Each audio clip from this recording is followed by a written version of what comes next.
What is going on, YouTube? PPS here, YouTube play of the day. One play today. Probably will have an article out or something later in the day, but just one spot on the show here. Coming off of yesterday, a lot of the big favorites went down. We had the Yankees. I think they were like minus 400. Lose. Obviously, the Diamondbacks made it a little bit close with the Rockies there. But heading into today, just have one spot today. I'm actually heading over to FanDuel for this one.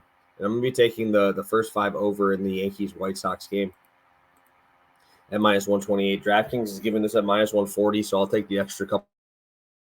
I think this is a great spot for both sides. I like to fade Nestor on the road. Also, he's just not been that good in the second half of the season. Still has an 85% left on base, which I expect to go down.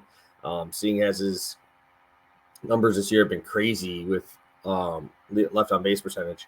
On the road so far this year, I talk about it all the time, 4.16 xFIP, and just a 19% K minus BB.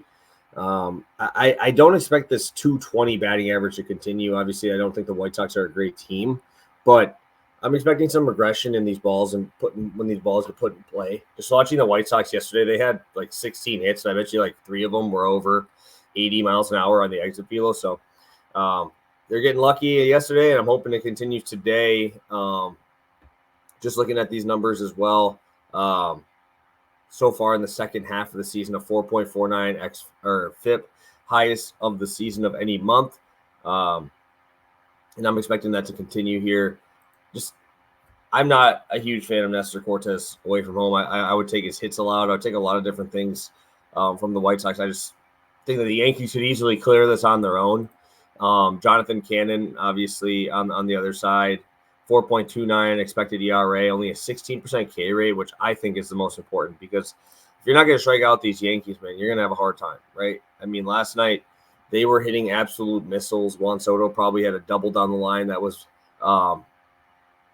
crazy play by Gavin Sheets, who's usually an outfielder now, makes a crazy play. A lot of hard hit baseballs throughout the night, and just could not get anything done for it. So there's just no real whiff here. Sinker, sweeper, cutter guy.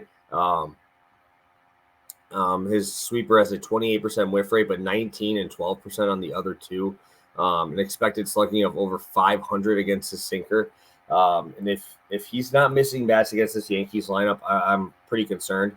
If you want to take the full game over, I like the full game over 9 as well, just because bullpen on that side really stinks. But the Yankees do have all of their heavy hitters yet hit the back end of that bullpen, because I got absolutely blown out yesterday. So really like that spot. I think this is going to be the spot I roll with for today.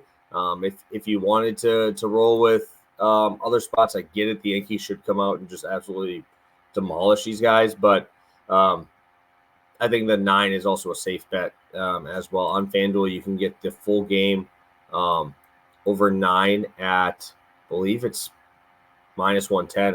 On DraftKings, it's 9.5 at plus 100, which I think it should be a 9.5 line. So sign me up for some Yankees first 5 over 4.5 at minus 128. So thank you guys so much for tuning in. Again, I'll have an article out later today, so just be on the lookout. Make sure you're following over on Twitter, and we'll be back tomorrow for some more action here. So thank you guys, and best of luck tonight.